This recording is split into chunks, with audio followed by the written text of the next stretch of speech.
Uh-oh.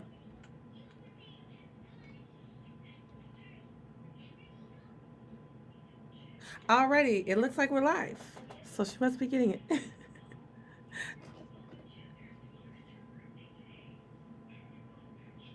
It's working.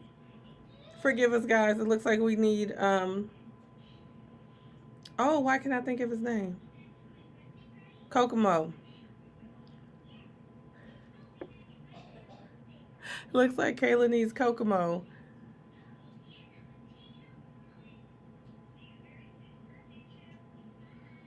Okay, Kayla just asked, can you guys hear?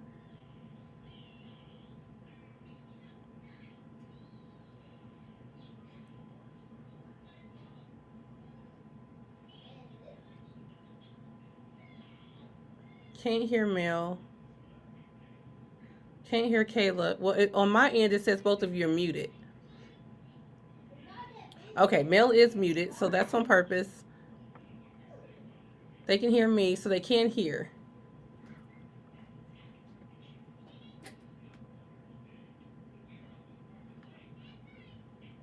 Uh-oh. Sorry, guys. Sorry, guys. My screen. T, I think T, I think your echo. Might be. That would be me. That would be me. Someone said, You said what? Someone in the comments said, all y'all say something At once? at once. And hi, Kyle. How are you doing today?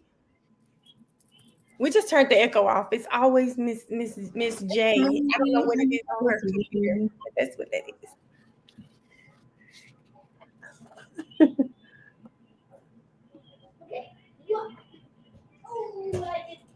Let's double check. It's off now. It's off now. Yeah, it's off now.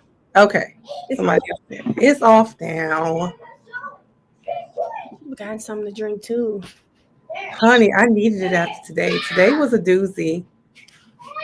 And then here come your nephews. Just now, all of a sudden, you want to play right next to my office. Yeah, that's an amazing day. Yeah, Mr. Winchester is muted at the moment, guys. It's been a day, guys. It's been a day. Y'all ever be at work and they think you're supposed to do somebody else's work along with your work? Don't like it. And then when you offer for them to go ahead and do their work because you're trying to figure out where in the job description it says you're supposed to do that work and this work. So if you could clarify for me what the hierarchy is here, then I can understand what I should take as a priority. Oh, okay. And then you have to per my last email a couple months. And then after you do that, now they want to leave you alone. No, let's chat. Okay. For my last email a couple months. Listen, so I had to chat. I don't want to chat. Now she don't want to talk no more. It's okay. I don't want to chat. Let's tag you and your supervisor and your ops manager and figure out exactly what's supposed to be done where. Oh, you play my type of games. I play good. My type of games right there. Okay.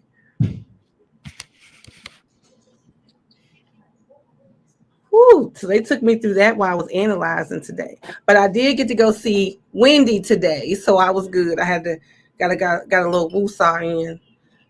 But then I get home and we find out that the nightmare NICU nurse, Erin Stroman, not only did they give her a bond this morning, but she posted it at 5:15. So she's at home. She's at home. On house arrest with her parents. I still don't get that one. I don't get that one at all. And they still have not stated that all those babies are melanated. And they have not stated it was 7 of them. They said it was one baby on surveillance one time in November. Yes, they gave her a bond. Too pretty. I think you said, what was it, 25,000? 25,000 at 8:46 this morning. And she posted it at 5:15. Her stipulations include her being on house arrest, having an ankle monitor. She's not allowed to be around any protected classes, any children, any vulnerable adults, and she's not allowed to take care of anyone. Ain't no NICU at home. And I'm sure there's no Melly at home.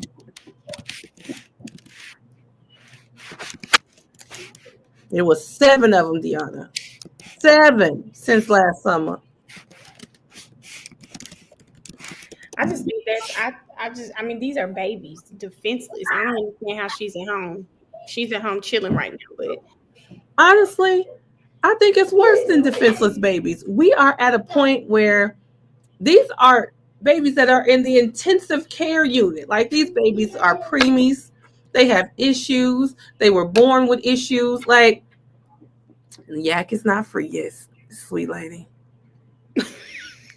what? Somebody says yak free yet. How did we get on yak? Listen, I've seen it there. Every time I see it, I get so upset.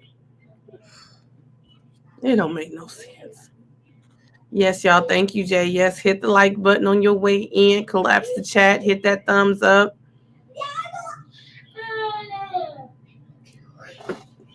Lord. So, did you say Kayla was getting her sound together? I think she was. She said to go ahead and hop and get it started. I see that Mr. Winchester has jumped out as well. Well, how y'all doing today? How was y'all day? I was obviously tussling for my life in them emails at work today. How y'all doing?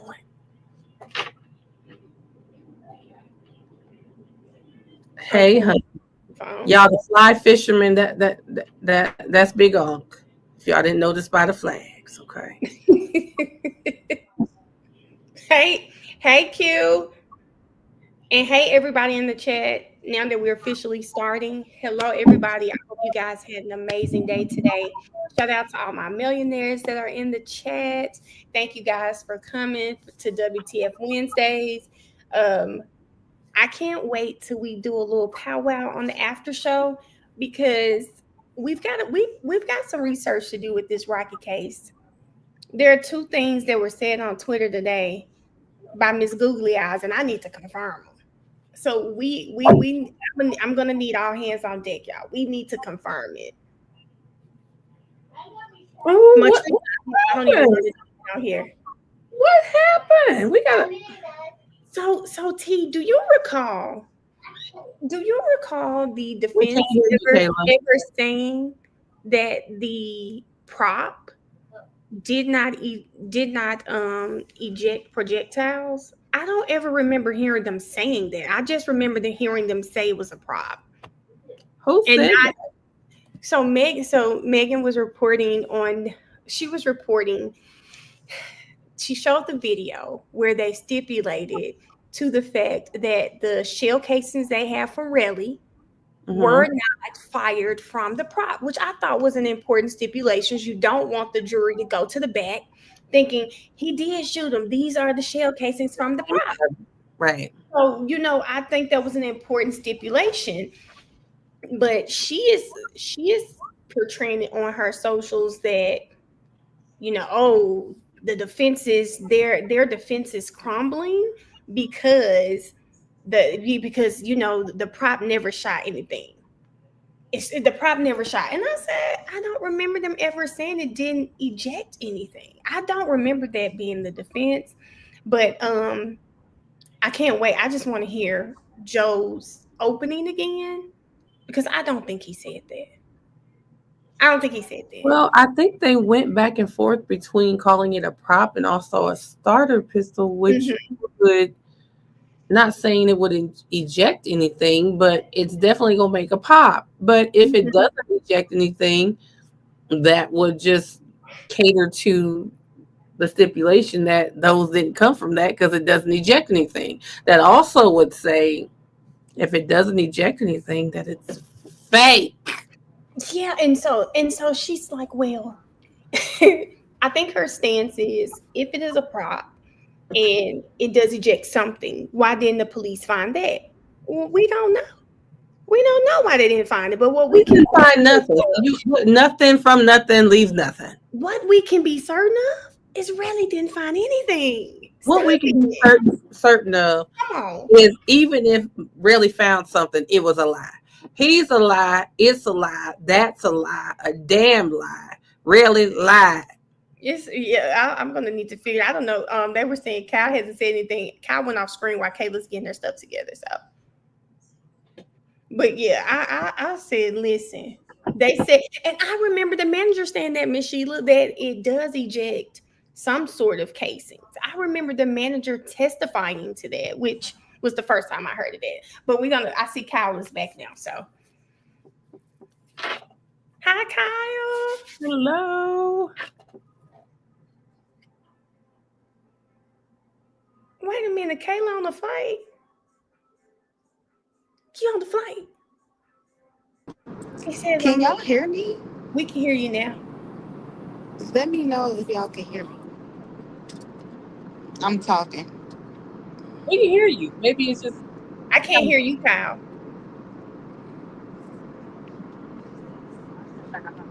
Okay, cool.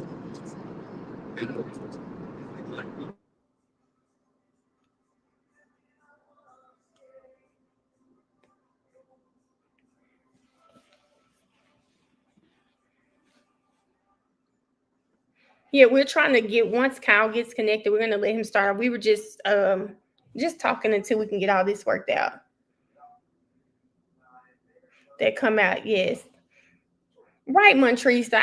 There was even some girl on Twitter. She told me, she said the reason the police didn't file shell cases is because they went to the wrong area. I said, now wait a minute. Hold on. I said, now hold on. This is going too far now. You mean to tell me the camera footage from all of these different businesses, the police body cam, Redley, 12E, everybody is wrong with the area? I hadn't heard one police officer say they searched the wrong area. I said, okay, this is getting out of hand today. Austin, we were just talking until we get everyone's sound together. So we're just talking about different cases right now. Kyle is going to start us off talking about a case that he's working, and then we'll go into our other cases. oh, look like he's back. Hey y'all, can you hear me now? We can hear you now. All right, good. I couldn't hear you guys, but thank you for having me this evening. Thank you for being here. Yeah. So I'm Kyle Winchester. I'm a criminal defense attorney in Atlanta, and I do a lot of appeals, habeas corpus, post-conviction work, trying to reverse cases for people who've been convicted and sentenced to prison.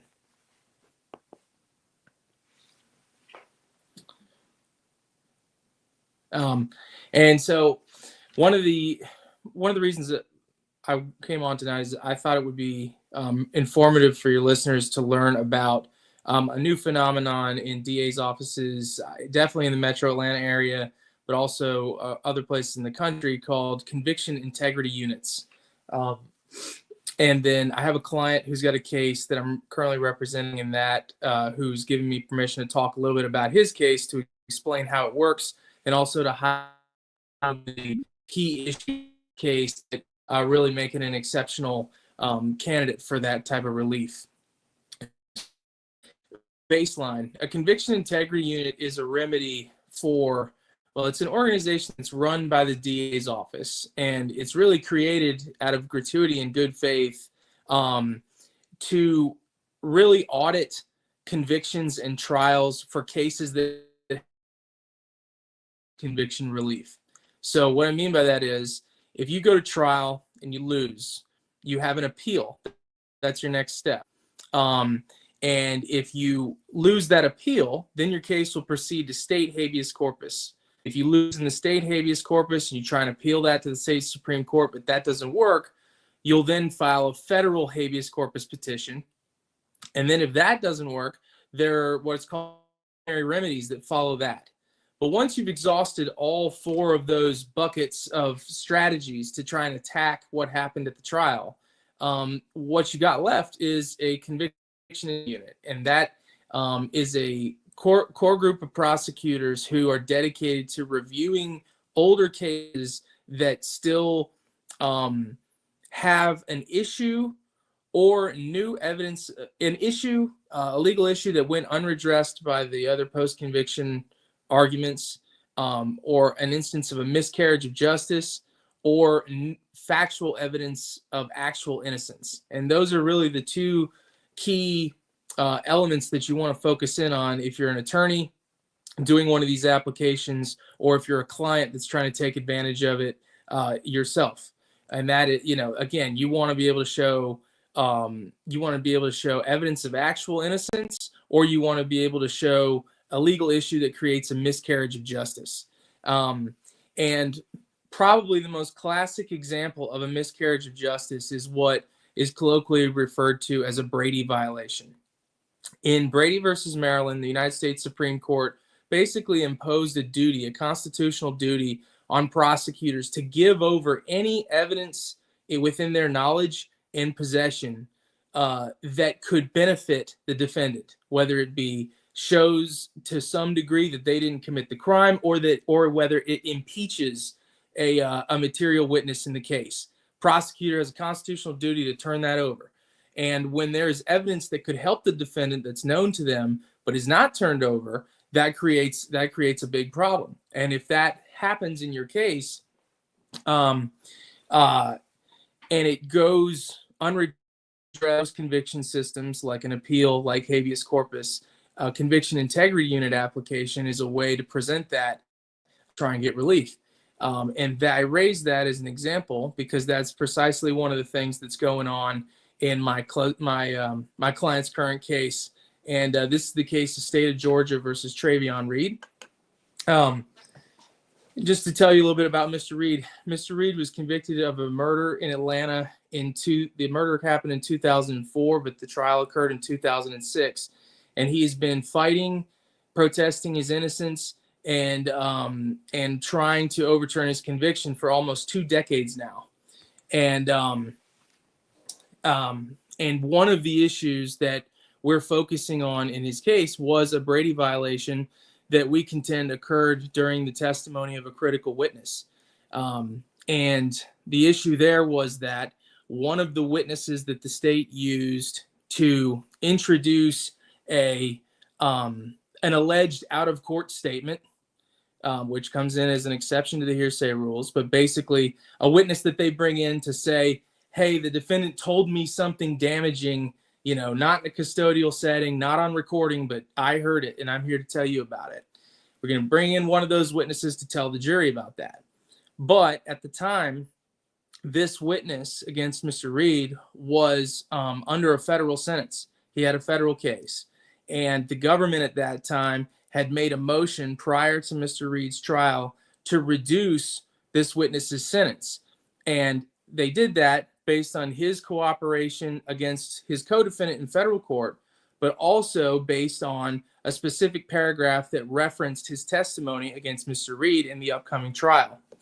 Now, at the trial, when the prosecutor is doing the direct examination, introducing the damaging evidence that they have, this prosecutor made an effort to try and bring out the fact that this witness was going to seek a reduction of his federal sentence. But then the witness denied the fact that he had been promised or given assurances that his federal sentence would in fact be reduced. And so that's the key, is that at that point, the prosecutor knew that a motion had already been filed contrary to what he had told the jury, and the prosecutor didn't step in to correct that. And the actual motion that had been filed, the deal between the government and the witness in that case, had not been turned over to Mr. Reed's trial lawyer during the trial. And so there's kind of, before you go, I want to make sure I'm clear. You're saying that this jailhouse snitch, whatever you want to call him, he did agree and he had a deal with the prosecution that if I gave this testimony, you would shorten my sentence, but the prosecution didn't turn over the paperwork to the defense? So it's a little more complicated than that. Okay. So there's concurrent prosecutions. There's a murder case in state court, Georgia, and then this witness has a federal case in a federal court. And he's trying to get his federal sentence reduced. Okay. And a lot of people try and do this. This is not an uncommon thing. But the key difference in Mr. Reed's case is that the government in the federal case had already agreed to file a motion to reduce the sentence. Normally, prosecutors will not give concrete benefits to a witness prior to their testimony. They will intimate, they will suggest that truthful testimony against a defendant in another trial will be looked favorably upon after the testimony, assuming it's true, but we're not giving you any concrete assurances. And in that case, there's no problem because there hasn't been a deal that's been hidden from the defense. But in Mr. Reed's case, the difference was that train had already left the station. The government in the federal case had already filed a motion to reduce the federal sentence. And that was information that was within the knowledge of the state prosecutor. And because they they knew or had reason to know about that, they had to turn it over to Mr. Reed's defense lawyer in the state case so that he could confront this witness with the fact that, hey, this process is already going forward. This isn't just a hypothetical motive. This is a concrete. You're going to have a hearing. A motion has been filed. And that part of it is what the jury did not get to see. Wow. And so that stuff can be very, very impactful, especially if you're dealing with a witness like he was, that is their sole purpose is to introduce an alleged statement, a terrible, damaging statement made by him, but it's not recorded, it's not documented, it's just this witness saying, I heard him say it, right? When a witness is offered for that purpose, credibility is everything. So anything that could be out there to affect whether the jury believes this person needs to be turned over to the defendant. They need to have that to be able to have a fair trial. Wow. And how long has he been your client?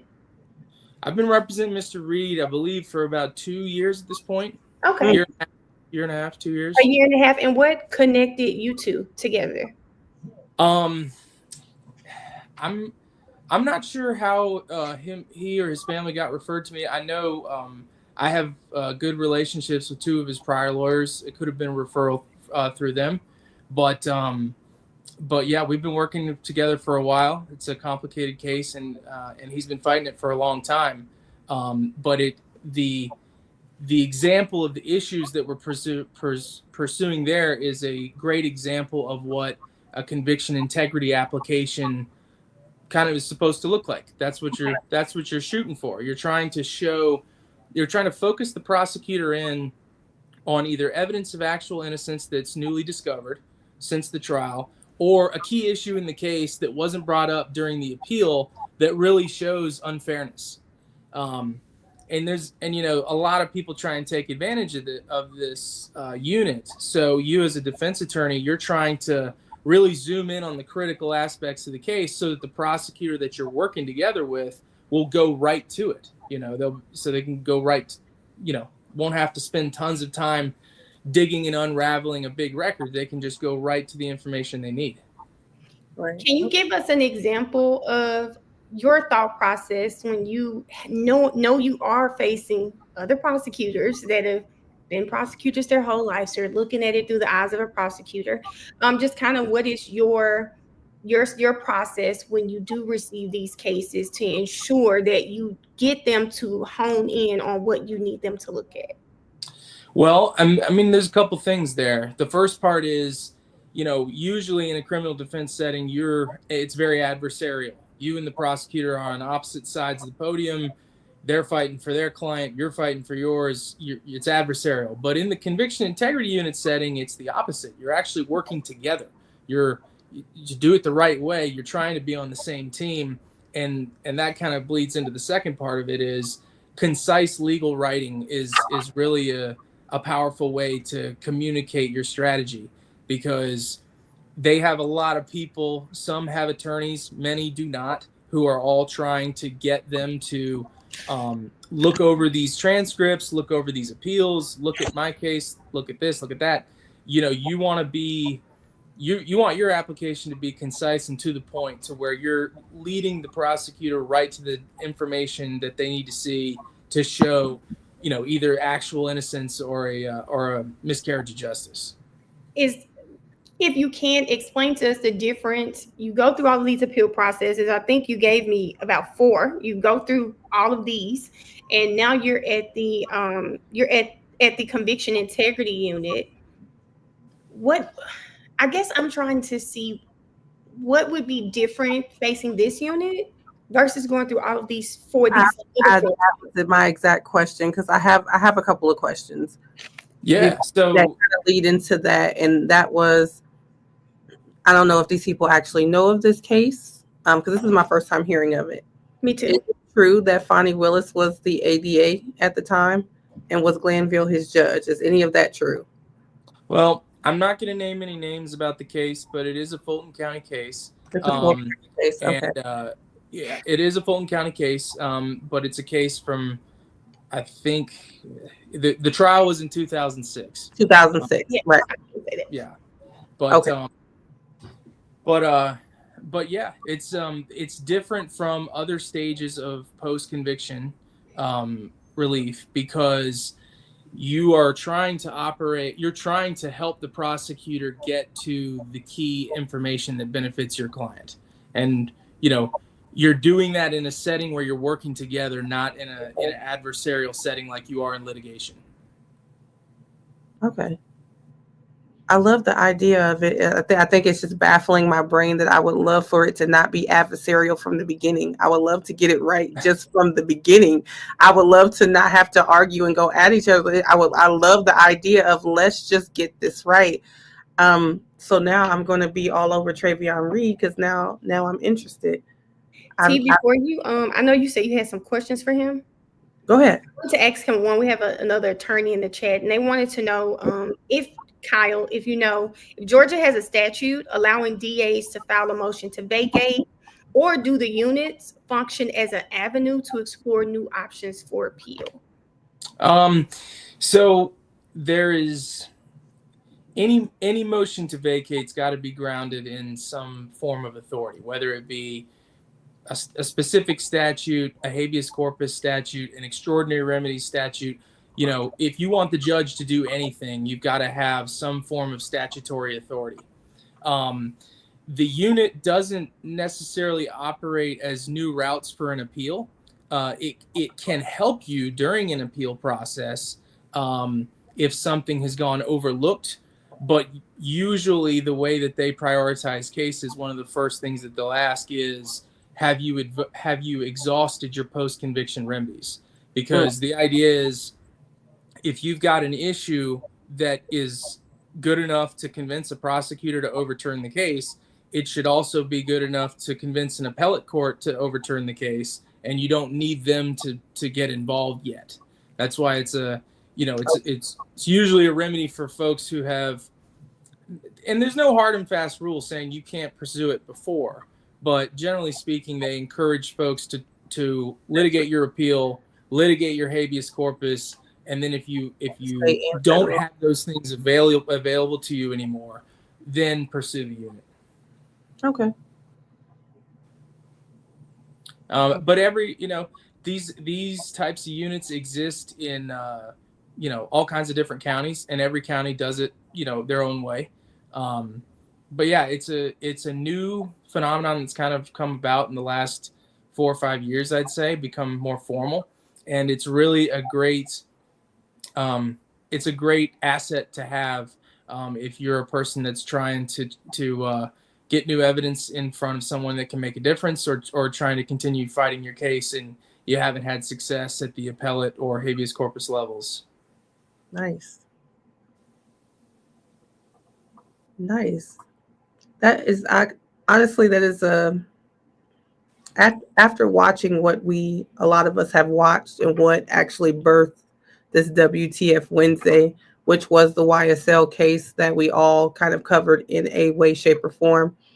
There were a lot of questions and a lot of looking for light at the end of the tunnel in cases that we grew to know about, such as the cases Rodelius Ryan, aka Lil Rod, and Damone Blaylock, aka Bali, where we're hearing just days ago that they lost their appeal. So it was so many things that kind of sucked the life out of you, because you just kind of heard some information there that just didn't seem quite right. Information that looked like the investigation didn't go the way that maybe it said. And you got these people on the stand putting things on the record, definitely in the transcript, that kind of say, hey, this, we may need to take another look at this. So to know that even after things may seem almost hopeless, there is some sort of light at the end of the tunnel, that makes me feel a little bit more hopeful. But I am definitely going to so what is your hope for this after WTF Wednesday? Because I'm going to take my cue from you, because I got a big mouth. I got a real and I like to I'm an avid watcher of trials. I'm not in any type of legal field. I'm actually in tech. And so my platform kind of came from me watching trials and giving kind of my commentary, my blow by blow. This is what happened in trial today. If we could do the best possible thing for Travion Reed from Attorney Winchester, what can we do for Travion? I think that just having me on, being able to talk about the issues is, it's giving information. And I think that's half the battle in a lot of these cases is, doing the heavy lifting on the research and then providing the information. And I hope that your listeners find this informative. And if you have family members or loved ones that are fighting their cases, that, they'll take this as, a new avenue to try to keep their fight going and to continue to pursue relief. Amazing. How do y'all feel about that one? I saw some great comments. There we go. Very informative. We've gotten a lot of positive comments here, and I think this kind of crosses this particular audience in a multitude of ways, because again, most of them began watching because of the YSL trial. So knowing that we have people who are fighting appeals and different things like that, to know that they still have another issue. Sharonda Wyatt. Hey, Sharonda asks, was the Reed trial, the original trial record? Oh, it was 2006. Was that recorded? Y'all want to watch it, don't y'all? That's what y'all want. You know we do. They want to watch it. I'm like, was it recorded? It was 2006. But they recorded OJ. Well, it was 94 still. But you know what I do find? Because for them to say something I don't know about, I'm going to go find it. Her question really just, I don't think I ever thought about cameras in courtrooms until YSL, because you get to see how so much public attention can make prosecutors, defense attorneys. They really do. They're watching what we're putting out there. And for, when I said that, they recorded OJ's trial, I immediately thought about, they probably didn't give a damn about Travion Reed's trial. And, more of these cases need to be highlighted. They need to be talked about, because every day we see exactly what he's telling us now. Prosecutors are doing whatever they want. And because there is no one to see them or catch them or bring attention to it, we're here having for this young man to be in jail since 2004. Well, and the attorney working to get through this process. It goes. You can kind of view the issue two ways. If the prosecutor knows that there is an incentive or a deal with a witness, they've got a duty to bring that out so the jury can consider that. But also, if you're a defense attorney and you're about to cross-examine a witness who has a pending case or could have a deal with the government, you've got to do your due diligence to make sure that whatever's out there, you get every bit of it and that you use it to your client's advantage. Absolutely. So, there's two sides of the coin to be seen. But I think the real harm is he didn't get through whatever reason, if it doesn't get before the jury, that really takes away from their ability to assess whether they're going to believe somebody or not. I have a question now. For you. And I don't even know if you can answer this, but as an attorney, is that something you could have had you looked? Is that something an attorney would have known about this witness?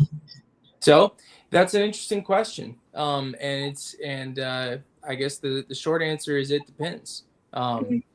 Yeah, you got to know to look in the right places, and the way the cases come down on that, it can be very fact specific at times. Mm-hmm. And honestly, you got to think about it. If you're worried about fighting the state case, and you know there's a federal thing going on, like, would you know to look for a federal motion to help you with your state case, knowing, as he stated before, that most of the time, and I'll just say it because I've known a lot of people that have gone through federal cases.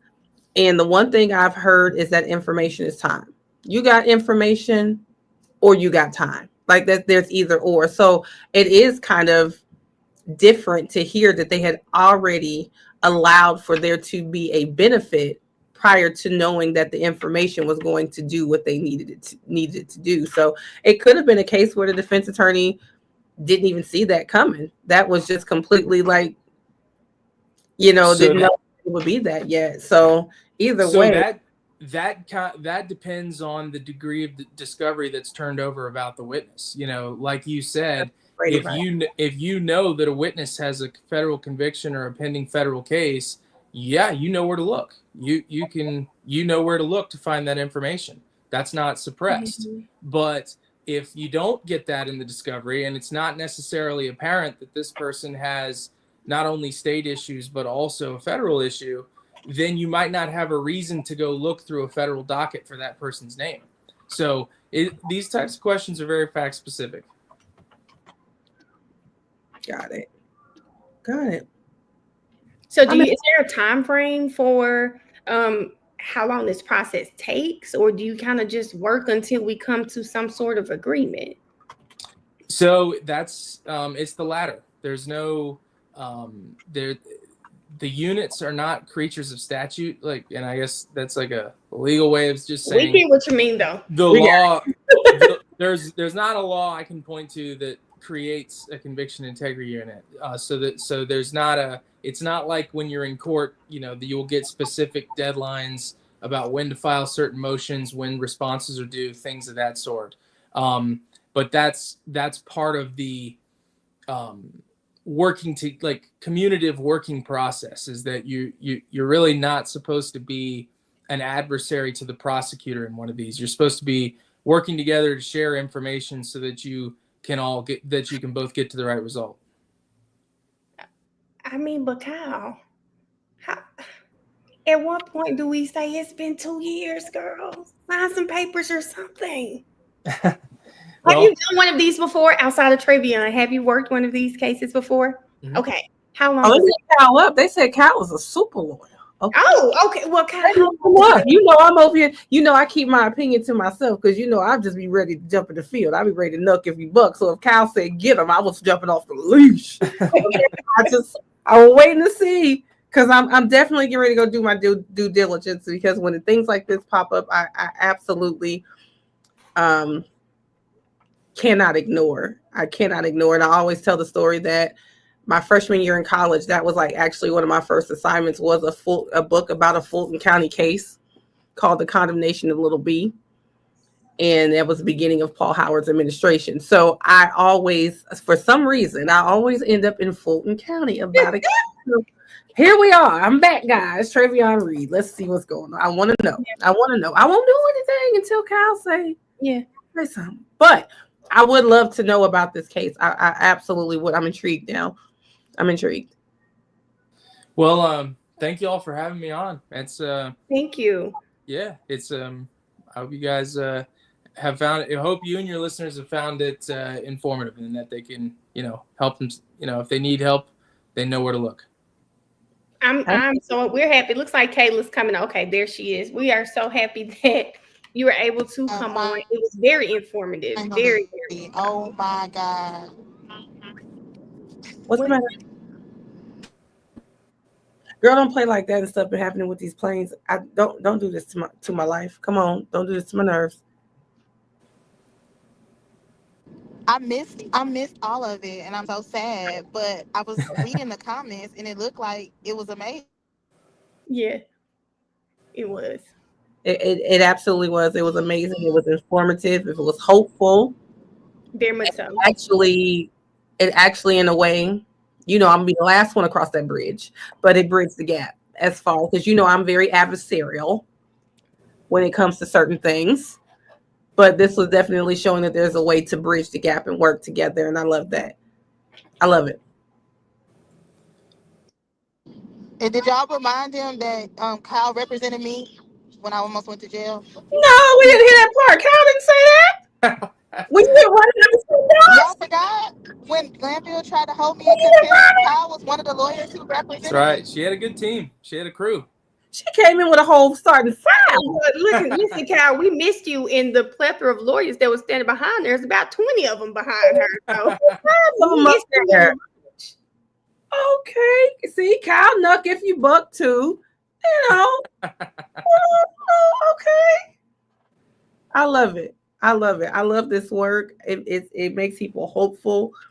It shows that there is a way. And it honestly, in my opinion, it shows that this is probably the way our justice system will work. And if more people knew that there was a possibility of a thing like this, they wouldn't be as apprehensive about the possibility of the justice system working for them. I would love to see that working together to make sure this is done right, done at the beginning.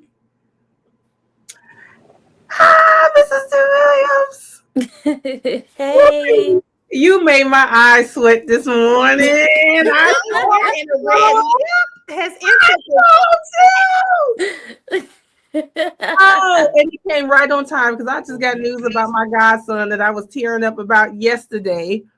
I just got his final formal sentence and everything. And I said, you know what? I told somebody about you. And I hope. And then I wake up the next morning and guess who at Gwinnett County? Come through, Jesus.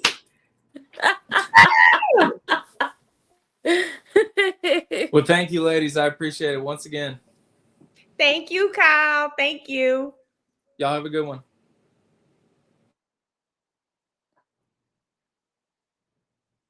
So D. Williams, back in criminal court, we see.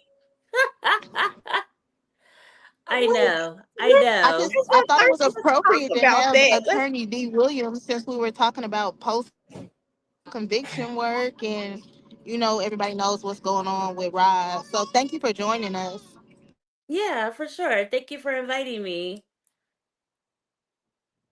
So he was telling us, and I know we're not here in Lil Rod's case yet, but he was talking to us about the Conviction Integrity Unit. Are you familiar with that unit here in Georgia too?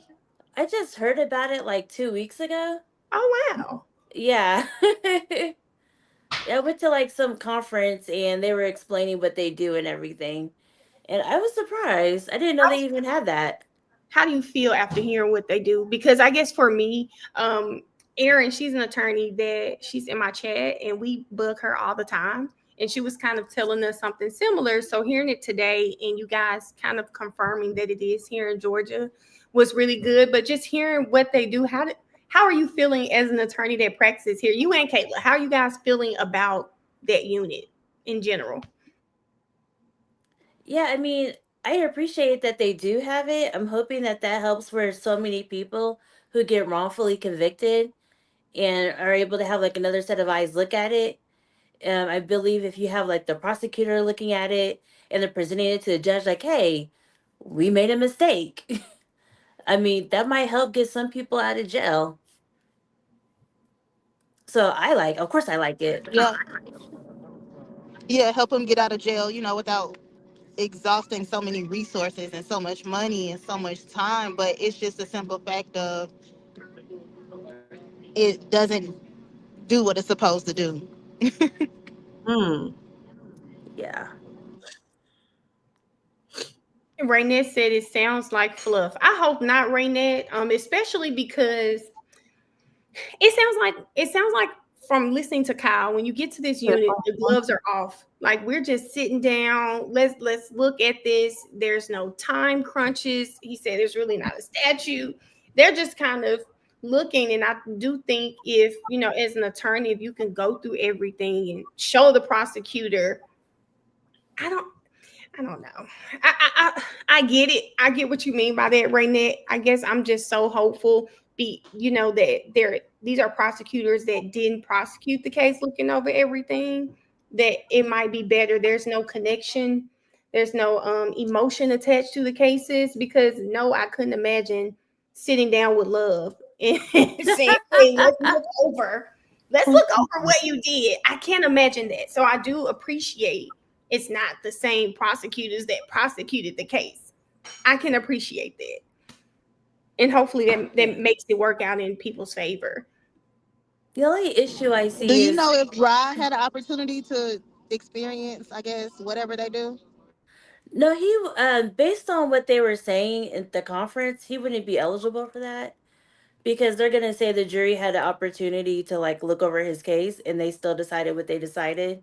So based on the criteria that I learned over the weekend, he wouldn't be eligible for that.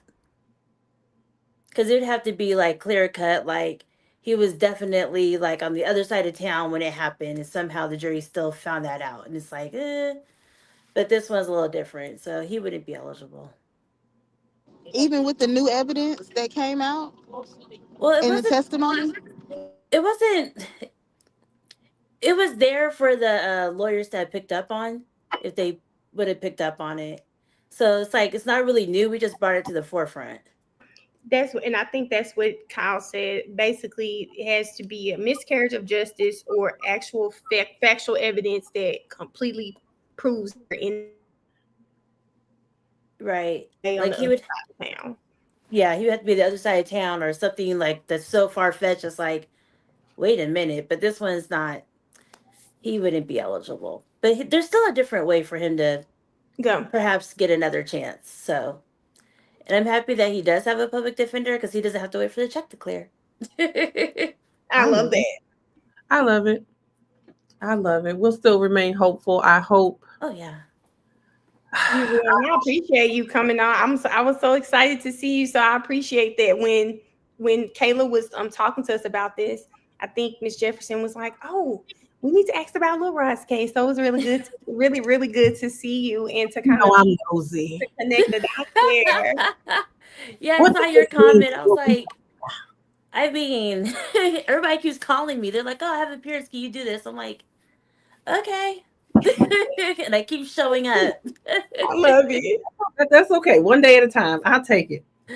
I'll take it. I'll take it. Nobody's gonna ever do it like you. I'll take it. I'll take it. How are the spirits? Do you know? I'm not sure, because he's like 3 hours away, 3 hours away. And I don't want to talk to him on a jail phone for obvious reasons. So I don't know. Kind of miss him. Oh, he was such a little baby. I know, the youngest one. Should have never been there. He was just a baby. Yeah. Yeah, he should have never been there. They were just trying to prove a point, which they still didn't prove, but go off, I guess. Have you been following any of the other trials? Have you been following the Melly or ASAP Rocky trial? I just saw when Rihanna walked in. I think we all see when she walks in and when she leaves. We watch every one of those videos. That's about all I see. Yeah, I mean, y'all know I'm into anime. I was kind of laughing on the inside. I said, "Oh, look at her anime posters back there." I mean, and then one of my TikTok followers told me about this hoodie, and I've been wearing it like 24/7. Like, anime is life. I love it. Yeah, like I just met the voice of Sailor Moon this weekend. That was the highlight. Sailor Moon. I love Sailor Moon was cute. I love Sailor Moon, the two ponies. I love Sailor Moon. I used to watch that before school. I guess that show my age. I used to watch Sailor Moon. And the voice actor is so sweet. I was crying like a little baby. That was so embarrassing. Yeah, Melly's case is really messy right now. We were just covering it yesterday. If you guys could see the search warrant they gave on that lady's phone, child, they want everything but her blood type. I mean, they want everything from her phone. It is really scary the amount of things they asked for on this lady's phone. Why are they investigating her? Uh, I think they believe that not only her. Go Now, on. we got a clue into it yesterday in the search warrant. They specifically mentioned the detective who had the shiesty mask on. I think they believe she tampered with him, like she had something to do with his identity being revealed because someone found. So he's wearing the shiesty mask, but at some point, someone puts his wife's name or something in Cash App, and they see his face. No, it was a full family photo. Okay, full Him, family the wife, photo. and kids. So yeah. This is where I have a problem with it because I watched the first YNW Melly trial live. And when he walked up there with that too little suit on and nothing was covered but from here to here. Sir, I can see your neck. I can see braids. I can see your hair tucked up in the back of it. Like there were so many telltale signs of who he, like identifiers of him. And the fact that he had actually, I believe they had to stop because he scared a juror. The juror was like, I don't know who he is. He can see me. I can't see him. I don't know who this person is. I'm not comfortable with this. And they had to stop. So during that time, he gets back on the stand. They continue with the testimony. And in the law and crime chat, they say, hey, go out here and go look here. This is who he is. Now, in the law and crime chat, they said it was his Cash App that they found. And it was a full family photo of him, wife, and kids. Oh, wow.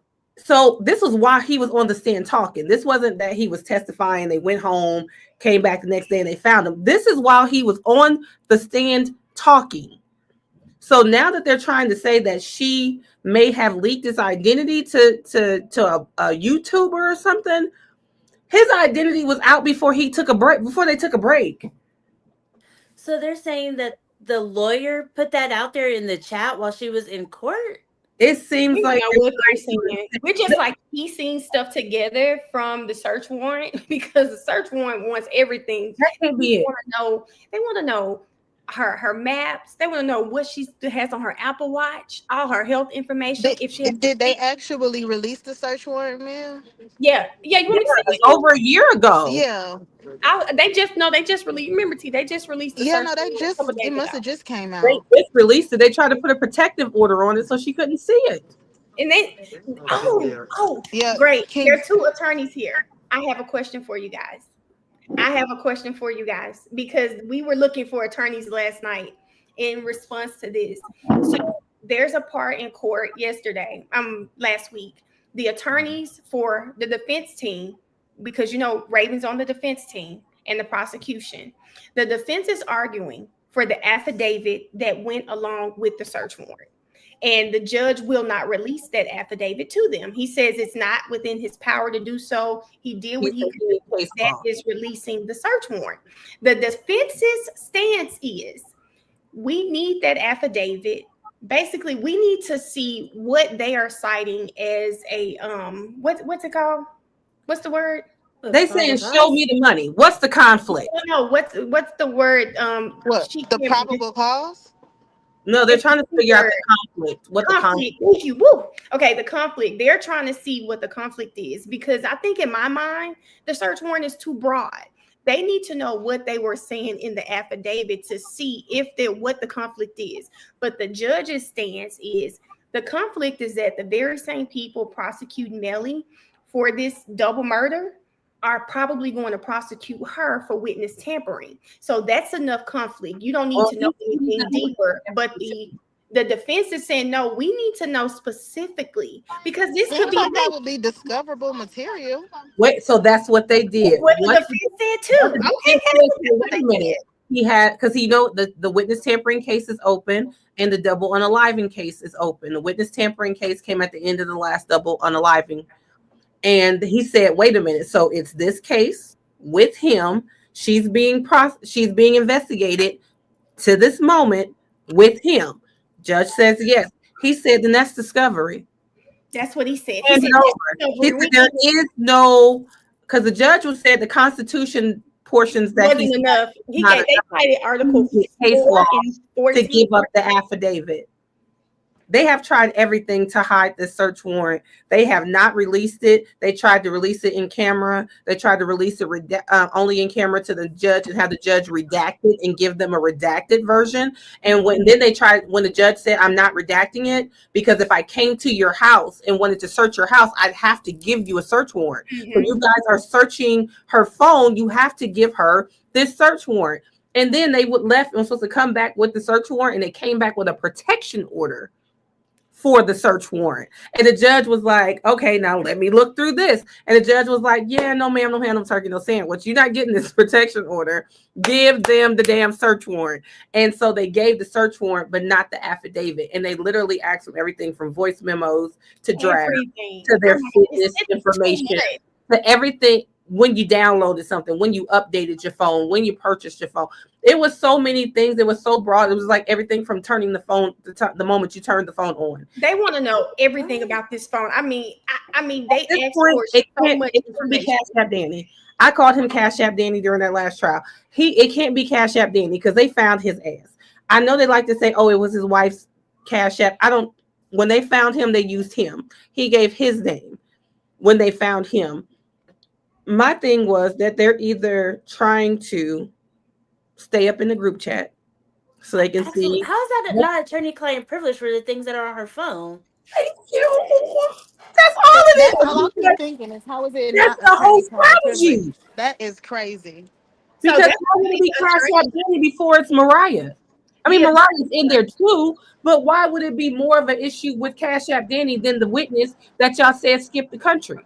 Like, it just doesn't make sense. It just because they keep losing the trial, they're just trying to find another way to try to be like, okay, we're going to get them now because they don't have a case. Is that what prosecution is doing now? And then even with that, it's like, it's not, none of this is his fault. He should at least get a bond. Oh. Yeah. Because hasn't he been in there for like 3 years now? More than that, it's like been like about almost 2,200 days. Like, yeah, he's been in there for about. It's been. Wait. Someone just put in the chat, and the crazy part about all of this is the prosecution did not tell her about the search warrant. Apple alerted her that the search warrant had been issued on her phone and her information. Yeah, they wouldn't advise. They would not admit it. The judge made them admit it in front of. Made them admit. The judge said, "We can clear this up now. Is she under investigation?" Yeah. Does it have to do with him? It does it have to do with him? Are you investigating her in relation to him? Yes. For what case? We'd rather not say. They did not want to say that it was his witness tampering case that she was being investigated for. They did not admit that information, that it even had anything to do with Melly or witness tampering or what it was about for over a year. She only knew because Apple said, hey, somebody requested your Apple ID information. That's actually how they won in my opinion, won the search warrant, because the judge was saying, you guys are saying it's an open investigation. It's been over a year. If you were going to charge her with something, you would have done it by now. I'm not buying that. Turn over the search warrant. It's Melly's case. It's a lot.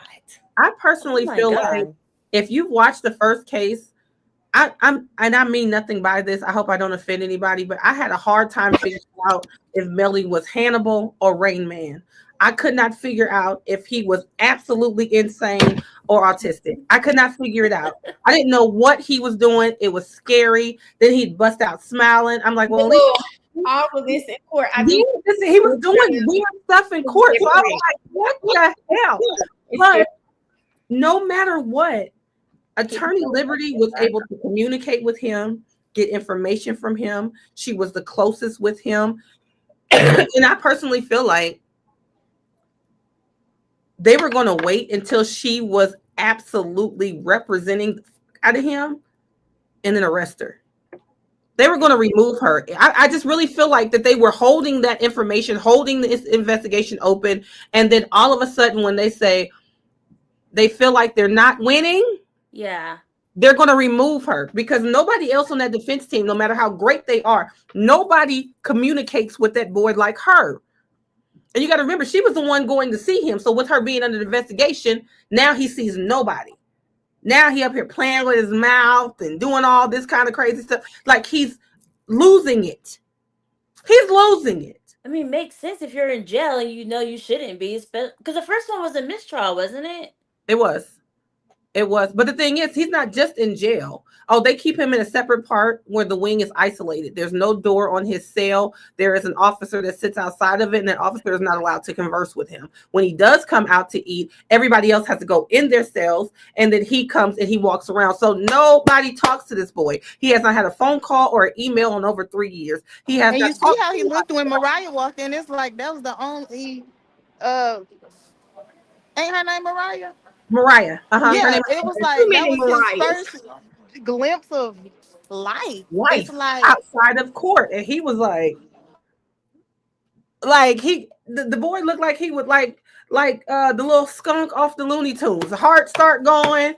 He was like Philip Pugh. Yeah, he was losing it. He was like, oh, there is somebody that's not a lawyer, that's not court, that's not a court reporter. Shannon didn't even look at me like that when I used to come in. I feel some kind of way. He looked at that girl like love. His eyes were hearts. Okay, those pupils were hearts. But they have done that boy. It just makes me feel like all the rumors were true. And I always say allegedly. But when watching the first trial, a lot of people from Broward County wanted me to understand that there was an unaliving of an officer that happened that was never solved. And they always believed Melly to be a part of it. And then they purposely waited to charge him. And then they waited to have his trial after the rules for the needle changed to not having to be unanimous in Broward County, and then they charged him. So this is a needle case as well. And so now that he's sitting here in jail for all this time, they end up finding Detective Moretti. That's why I kept messing up Viverito, because I was saying Viveretti and all kinds of stuff, because I kept remembering Moretti from this trial. He was under investigation. He stole the mom's phone. He fractured her wrist when he did it. He wasn't in jurisdiction. He executed a warrant that he wasn't supposed to do. The DA's office absolutely knew about it. And somebody from the DA's office actually got on the stand and said, listen, I'm not going to be a part of this. He's under investigation. He stole that phone.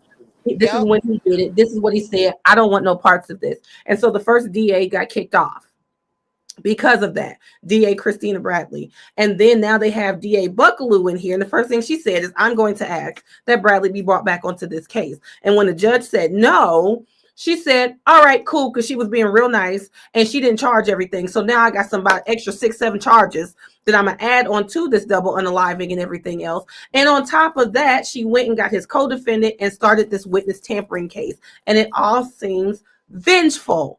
So now he was facing the witness tampering case that was supposed to happen in November. They pushed his unaliving retrial all the way to September of this year when he went to trial in 2023. It's like, all of it feels like personal in a way that's not just doing your job. Right. And if you think YSL was something, at least we could take, I hate that it took as long as it did, but at least we got YSL in doses. We got it over a year. Like Melly's case was that in like 3 months. You never got a chance to come up from air. It was straight gut punches and questioning and what if. Like these people had the car that they were unalived in from the time the boy pulled up to the hospital up into the trial, almost 5 years. And all of a sudden, a month before the trial, now you have DNA. You've sent 3 people there 2 other times, but when the supervisor goes, here's the magic DNA that they never found. Like it's stuff like that happens in this case, and it was so freaking crazy. Something happened. Okay. Yeah. It's not toilet tissue in the rain. It's not cotton candy underwater.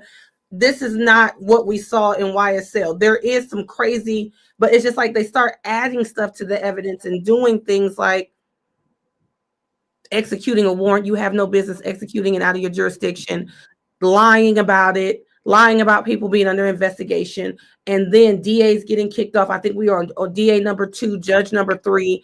It's like, Oh, that Something is ain't right. crazy. Something's not right, but I can't figure out who or what the fuck it is. So But they really are just being spiteful because they think he's done some things around Broward County. They're just like, okay, we'll just take it out right now. I wanted to go in the first trial. I was like, yeah, okay. So I got into the first trial because of lyrics. So the first trial I heard about because of lyrics, and my husband brought me home the lyrics to the song that they were trying to use against him. But there was absolute evidence that he had released it on like SoundCloud and YouTube, like maybe 2 years before it came out on his album, maybe a year before. Oh, And and he not to cut you off, you know that's what's happening with Dirk too. They're saying some of the lyrics that they were using, the song, the actual, y'all know I I don't know knew what this it's was called. coming, but I knew this was coming. He got a lot of little songs that came out after that. I knew this was coming. Okay, so they're saying that they got the actual drive that the music was recorded on, like the whatever, and it saves every piece of data. So it's saying that those lyrics that they're trying to use, those songs was recorded way before any unalivings. That's good. same thing with Melly. They try to use that unaliving on my mind song, and it do sound crazy when you listen to it and see what happened. But to know that he made it years before, then released it on his actual record over a year before, and then recorded the video, the actual visual, 3 months before the unalivings happened, and they were really still trying to use these lyrics saying, oh, this is what he was talking about. And it's just like, so he No. wants to be a Miss Cleo? Like, No, but you can put a lyric from any rapper to any homicide in any city and it's going to fit because they're I mean, just talking like about the what's rapper, happening just in like the one city. of the lawyers put in the motion about Nicki Minaj says she S on somebody I and don't she know. literally didn't in the YSL the Oh, my second bad. round. You said S, and I'm gonna say the word. My bad. that's my song. That's my Oh yeah, song. I don't know, y'all. I be forgetting all the rules. Yeah. Yeah, that case is absolutely crazy. I can't wait for you to go back and watch it. But watching Okay, that, y'all, we that gotta go. But before we go, let's talk about ASAP a little bit. oh Lord. I about to say. I know you're in the airport. It's been an hour. I think we good. We're okay. Okay, You so we want to not talk gonna about talk about lioness? the Doug Jr. or Doug on steroids. I do have a clip D. Williams might find. Just I do have one a little clip clip. I'd like to show. Let me show You this. will not do Doug like that. That is Now, not. I don't call him Doug Jr., but I will when I'm hoping you mean the fact that Doug would have appreciated this clip No, all from jokes. court. Y'all know I love Doug. That's just I know, but that's I a joke. think Doug actually commented on my TikTok. I said he would have. Oh, Kayla, you gotta let me let it up. Okay. So D. Williams. Yeah, Do set I this know up for me because I just know Rihanna. Oh wait, I know you remember how Doug kept standing up. He would either say 403 or he would say, Your Honor, you've got to put them on a clock. Yeah. Okay. So in this scene you're about to see, and I had two questions for this scene, but in this scene you're gonna see Lewin is the prosecutor. He is very long-winded. He had a simple witness up there. I think he's what we would call a material witness.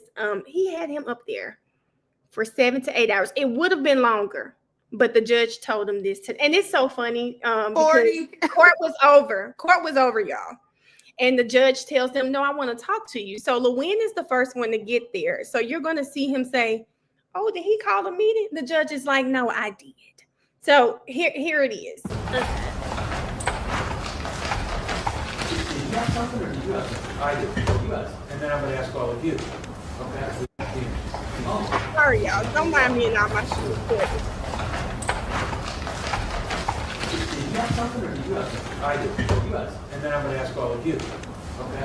I always do when we before break.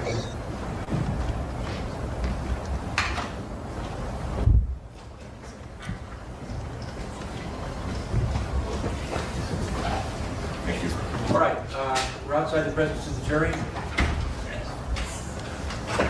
Mr. Lewin, you've been questioning the witness for 2 hours and 40 minutes. 2 hours they have? 2 minutes, you have 90 minutes remaining. You have 90 more minutes. I'm controlling the progress of the case. That means over 4 hours with this witness. Your Honor, You have 90 minutes look at Rocky. remaining. Your Honor, I've got an ethical duty Out of to order. actually affect the prosecutor's And case. you're going to have to do it in 90 minutes. Your Honor, please allow me to be heard. Go ahead. Say what you want to say. They had the witness, the victim, on the stand for 3 days. They asked him question after question about his Look at injuries, ASAP. about more irrelevant. Rocky's out of control. I'm going He through think he's okay. video where the I didn't realize how handsome he was. He's fine right here, though. On the Okay. central issues in this case, and the court is saying, you gotta hurry up. Your Honor, we have to be able to do our job. I'm not wasting time. Look at I'm him. asking questions that are getting important information. And when the court didn't limit them at all. This witness is as important as the victim in the case. The reason Relly took so long is because he was so uncooperative and he would not answer I a can't believe question. it. This witness is answering questions. Over 4 hours is enough. You have 90 minutes remaining. Just use your time wisely. That's it, 90 minutes. That's an hour and a half more. I'm sure you can get it done in that amount of time. If looks could kill. So listen. Rocky don't know. Somebody need to tell Rocky he on trial.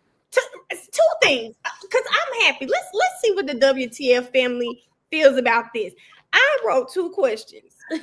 One, I wanted to show y'all that I was happy that the judge put him on a clock because he was out of order with his questions. He was repetitive. He was very repetitive.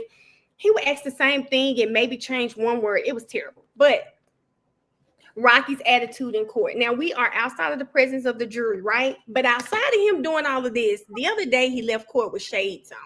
The judge talking, he had on shades. And don't be in the comments today. He was about to leave. I don't care. He was still in that courtroom with shades on. Oh, in the courtroom? In the Yes. See, D. Williams, you get it. I don't know if Yes. it's a LA thing or what. The other day, D. Williams, his homeboy was on the stand. Now, I partially understand this. The man yelled out in court, "Don't say it," when they asked the man a question. Like, I partially understood it because it's his intellectual Wait, property. Rocky said don't say it? He yelled out in court. Yelled He it. said, "Don't say it." Don't You say know, I'll In find front it. of the jury? And in no, front of everybody. the jury was there. The jury was The there. jury, well, everybody was there. It was in the middle of questioning. He He said, said don't say it. He said, "Don't say it." Yes, They he asked has him. a business, and the secrecy is the business. So that's how they build it up. Rule number 1 is never say what it means, and rule number 2 is refer to rule number 1. Oh, not Fight Club. So, What they right. say. So when they asked what that business acronym meant, I'm gonna show D. Williams. I mean, I can tell you what it means to me. He said, "Don't say it." He said it Hey, real. make sure my screen sharing. That's why I said somebody need to tell Rocky that he on trial because Can you share my screen, Taylor? Oh my God. If I was a juror, I'd be like, you're guilty just for that. There it is right there, D. Williams. This is on the website. here you go, the blood of Jesus. Here you go. Never say what it means. Never says. That's on his website? Yes. This Never. is It the never legal- asked you what AWGE means? They asked what it meant. You cannot. They And so- asked what it meant. And you said don't say it. I think Luann knew. I think Luann knew that website said that, and he asked it on purpose. Like, I just want to be messy. What does it mean? So he did that. Okay. I mean, I would This is too, 4 but things Rocky has done. Number 5, they show his house. His house was messy, but it did look like he was moving. The judge said, "Does He anyone?" said it's normally not that messy, Mel. The judge said, "Does anyone have any say?" D. Williams, can you imagine Lil Rod raising his hand? Something about, "I do. I like to say something. I like to put it on record that my house is normally not that junky." I said, "Get him out. Get him out of here." He does. I said somebody need to tell Rocky that he on trial. He up there making them faces. He didn't know he's on so trial. he's acting cocky in front of the jury. We're not going to be humble at all. We're just going to be like, y'all going to find me not guilty. I hope this case is going well for him. D. So Williams, what you guys are where telling me, you it does not sound great. Where are you from, D. Williams? California. Oh, you're from. Oh, wait a minute. You people in the chat. You remember I said maybe it's a Southern thing. The reason why I feel like this, she's from California and saying the same thing. He was out of order. Out of order. He's out of order. Yeah. If The for him to be a sunglasses- celebrity, I would think he'd have like some media training. And I feel like the media training should transfer to court. No, he doesn't. Let me tell you this, number 6, because here's another thing. Access Now, to prison. before the first 2 to 3 days of trial, maybe the first 2 days, he was really leaning back in his seat a lot. Like Like, and Joe does it too. Like in an old county. You're defending the jury is looking at you. People are looking at. I mean, his lawyer is kind of a, his lawyer's free and not on trial though. No, but I'm just saying, I think a lot of times clients feed off of the energy of their attorneys. I don't think they like each other for real. And I'm going to tell you why I say that. Because, number 7. Damn, I keep coming up with numbers. Number 7, D. Williams, he told the judge during trial in front of the jury that he instruct attorneys to not say the N-word. Yeah. His attorney kept saying it like it was his attorney was the one saying it, so he didn't ask his attorney was the one saying it. Stop saying that when you talk about text messages. He asked his attorney is saying the N-word and he was reading it like this, D. Williams. He was like, and I told that don't ever play with me or I'm gonna beat you in the like he was just saying like it was nothing. And Rocky said, Your Honor, Judge. Like the fact that he didn't feel comfortable. He's co-counsel, he's objecting. Mel, you see that comment? 7 issues, Mel. I don't know, you might be the Oh my God. He thinks I watched trial again, I might find 8. But usually when an attorney does that, I feel like they get permission from their client. Yeah, for sure. But you would think that the client would tell the lawyer, hey, listen, this is a bit much for me. Yeah, already told I feel like me he probably said, go ahead and say it. Maybe he was getting flamed on the internet. He was like, oh, wait, don't say it. My bad. I don't think the way he was so annoyed when he said it, the judge was like, talk to your co-counsel. Like, baby, don't yell that out at me in this courtroom. Oh my God. Okay. He did. Okay, I don't think they have their relationship. I'm gonna jump off. Y'all can stay on. No, that's fine. We can end here. Yes, D. Williams. It's been a mess on the A$AP Rocky trial, but thank y'all so much for joining. Yeah, because I'm not gonna make this little catch up. I don't have to watch the trial. Today, y'all. We got like 1,000 people on here. You said what, Kayla? Yeah. We got like 1,000 people on here tonight. Y'all up late tonight. Y'all up late. Sorry, y'all. Thank y'all so much for joining. And Miss D. Williams, thank you. It was so great to see you blonde and red. Thank you. Yeah. And I'm sorry I was late, y'all. Y'all, I got my time mixed up. I thought that 8:30 was. I don't know. I don't know how I did that. And I was on the plane like, oh my God, this is 8:30. But I pushed through because I wanted y'all to keep going, and I wanted Kyle to share his story. Yeah, Kyle was really great. Thank you so much for having him on. He was really great. Yeah, but you know what we want to know. We want to know All how right, that see y'all next week. See y'all next week. Bye-bye. Bye. Thanks for the Bye, invite. y'all.